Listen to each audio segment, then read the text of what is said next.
Thank you for joining me, Bruce. Can you please let people know what you do and how long you've been working in the education sector for? Well, thanks very much for asking me to be a part of your conversation series, James. It's great to be with you today. So my name is Bruce Raw. I'm a director of Bond Bryan. I'm extremely lucky that a key part of my role is a focus on the education sector, and that's designing and delivering projects for our northern studios. In terms of sort of timescales I've been involved in the industry, I've just worked out this year is my 25th year in the education sector. And in truth, it's the reason I joined Bond Bryan. So I started at Bond Bryan as a project architect back in 2000. And such a broad sector to get involved, which was the reason I wanted to be involved in. So I've had the opportunity to design nurseries, primary schools, secondary schools, UTCs. Further education colleges are a big part of what we do at Bond Bryan, and I've been involved in a number of those over the years, but also university projects, and that stretches right the way through to research facilities. So working alongside industry colleagues like Boeing and Rolls-Royce. So it's kind of a huge spectrum of projects that I've had the joy to work on, really. So yeah, great sector. And can you let the audience know a little bit more about Bond Bryan and the work that you do within the education? That you just covered it there in terms of the broad experience you've had over the last 25 years, but in terms of what Bond Bryan offers the education sector, could you let the audience know a little bit more about that?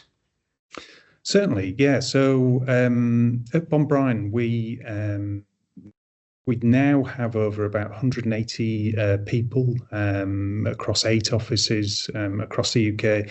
And it's broadly, I would say it's around sort of maybe 80% of those are involved in some way in education projects. And as I just discussed then, it's quite a wide and broad sector for us. So we get involved in lots of different ways. So personally, I've been involved as a technical advisor working for the Department for Education in terms of not just schools projects, but also helping them sort of when they first looked at putting further education colleges through the framework. We got involved in some of those early college projects. But also doing post-occupancy evaluations. But the majority of our work is the design and delivery of education projects, whether that's working directly with the end clients, but also working with contractors across the UK. And as a leading architect, so where do you sort of personally draw your inspiration from for kind of upcoming projects?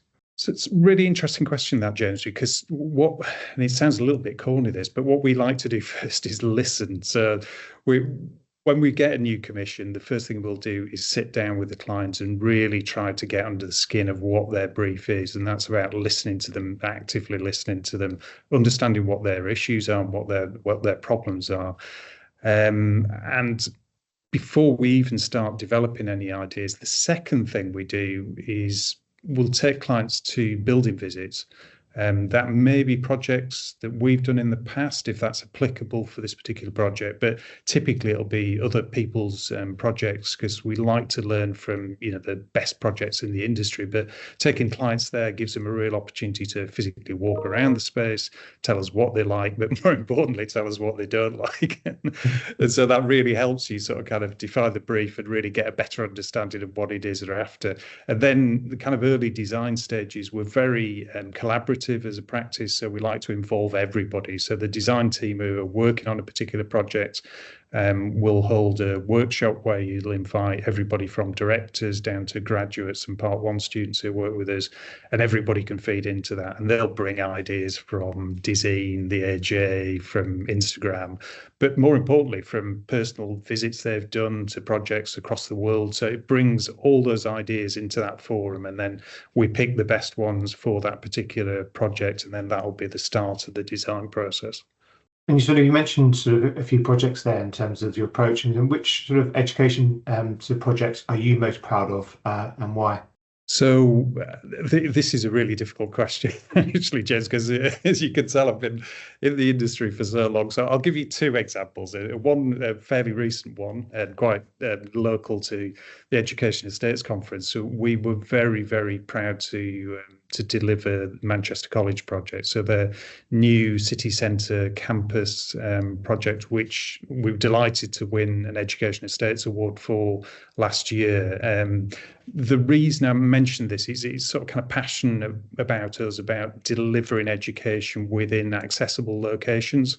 So Manchester College is right in the centre of Manchester, serves the whole of Greater Manchester. It's on the old Boddington Brewery site, if you know it. And it's about bringing together a number of their different sites into a single facility. The campus's key focus is around digital and creative arts. So that includes a real diverse range of accommodations, sort of including teaching spaces, performance, creative studios, recording and dance studios. And the real challenge for us there was bringing all those things together. You can imagine the acoustic issues between the various spaces, the sort of how they all work. So a real credit to our team in terms of how they designed that into such an elegant solution. If you go and visit that building, you'll understand what I mean. And you mentioned there's a sort of second project that you're really proud of. Yeah, so I'll sort of give you another example, which I suppose kind of goes back to when I was actually actively involved in projects as a project architect. So a long time ago, I delivered Westminster Kingsway College on Gray's Inn Road in London, which was a really complex further education college facility, again, embedded in the heart of a city. So there's lots of challenges in terms of the context. But the real thing that I was proud of in terms of what we did with that scheme is it embodied a lot of sustainability features, and it was completed back in 2009, but it had brown roofs, grey water recycling, and it was actually the first project in the country to include ground source heat pump pipes looped into the pile foundations. So we had to, because of the clay in London, we had to build it from using pile foundations, but we doubled up by using these pipework connected into the piles, which gave you extracted heat and cooling depending on the time of year, and led to a reduction in carbon for that project of about 11%, which is kind of fabulous back at that point. And, you know, we learned a lot of lessons since then, obviously. And sort of over the next year or so, what do you think are the biggest challenges the education sector faces, and why? I suppose in my last response, it kind of leads me naturally on to the biggest issue I think we all face, which is the climate challenge. And so it's not just the education sector, it's everything really. And it's been really pleasing to see how the Department for Education, for instance, has adapted their output specification. And I was lucky to be involved in the last framework output specification in terms of how we put that together. Obviously, that was mainly focused on the energy use of buildings in operation. But I think the next step now is to move on to look at embodied carbon and how we can reduce that within the projects we do. The other aspect we've been looking at a lot, and it came out through the challenges we had in 2019 and the subsequent years, is around well-being. And I think you've seen a lot of this across the news recently in terms of kind of things that are embedded within the school population. So we've got a real focus on how we make our designs as welcoming as possible. So you've got views out to trees, and that's about using not just the internal spaces, but the external spaces. By having our own landscape team, we're able to sort of kind of combine those two things together and really focus on how we can sort of make the most of those opportunities. I guess sort of the next question is on the flip side, sort of what are the biggest opportunities the education sector has, and why are those sort of an opportunity for us?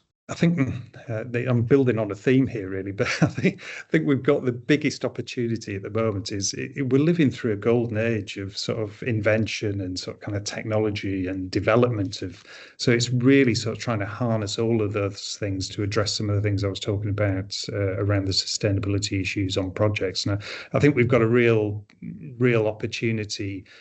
I've been around in the industry for a long time now, and I think we've been slow in terms of adapting in the past. And I think we've got an opportunity here to really speed things up. And with the help of big government bodies like the Department for Education, I think there's an opportunity to really push the agenda further and get things moving faster. And ultimately, that is about for us, it's always about providing the best accommodation for delivering education to pupils. So it's the impact that that has on pupils, not just now, but in the future, which is relevant for the sustainability angle, but it's also about their opportunities in life. And that's the thing that's always inspired me and got me out of bed in the morning is the impact that we can have on thousands of people's starts in education, but also their journey beyond that, because there's lots of opportunities now and different pathways of people coming back into education. So important that all projects sort of kind of address some of the issues that are happening in wider society, and we make sure everybody has those kind of opportunities. You know, been educated in a comprehensive school myself. I was the first person to go to university in my family, so it's kind of important to me that everybody has those same opportunities at whatever point their education sort of journey starts or carries on. Thank you. And in your opinion, if I may, I'm going to ask you about education estates now. So what do you get out and your colleagues get out, and what would other attendees get out of attending an event such as education estates? It's funny when you sort of ask me this question, James, because I kind of look back at that. I think we've been to every single education estates conference, admittedly as attendees, but we find that a massive benefit, and it's something we look forward to every October. It's like the key event in our calendar from an education perspective, because it encompasses everybody, you know, in terms of our clients, colleagues, friends. So it's great just to all get together and share our experiences, kind of learn from each other, but also to meet new colleagues and new, you know, potential collaborators for in the future. Because we're, as I've sort of kind of hinted in some of the questions you've asked me, that really it's every day we're learning something, and every day, you know, and education estates is a real part of that, whether it's through the seminar events in terms of people sharing their particular projects in more detail, or the casual conversations around some of the coffee stands. It's amazing what I pick up and learn every year. So yeah, it's a real, and I think particularly for us, for me, the like kind of awards event is another highlight in terms of the awards dinner. And that's not particular. I mean, we often put projects forward for awards. We don't always win, but we just like celebrating everybody's achievements across the industry. And I think it's important because we all work very hard in terms of trying to deliver the best we can for our clients. So I think it's great to have that as an event to celebrate everybody's successes. And can you share something about yourself that the audience may not already know about you? I've always been sort of kind of a keen walker, but something people may not know about me. And this is after, you have to take this into context, because it's after a gap of about 35 years. So I last ran when I was at school, and then took it up, I'm not going to say exactly when, but in my 50s. But a colleague who actually is a structural engineer, but sadly got diagnosed with a brain tumour and was running a 10K here in Sheffield, where I live. And I thought, if he can do that, I can do it. So I did the couch to 5K, and then sort of kind of continued on with that. And I've now completed, I think it's 6 10K. So I run sort of weekly and sort of kind of kept it up, but also keen sort of kind of walker. And we've got a Bond Bryan sort of charity event coming up next week. Actually, we're walking the Edale Skyline Walk in Derbyshire, which is a 22-mile hike, sort of raising funds for the Yorkshire Children's Charity. So yeah, looking forward to sort of kind of maybe not running it, but I'll certainly be walking that. And thank you for sharing that. And Bruce, thank you so much for your time today. Very much look forward to seeing yourself and your colleagues at Education Estates in October. And thank you for answering all the questions I've put you today. Thanks very much, James. Really looking forward to it.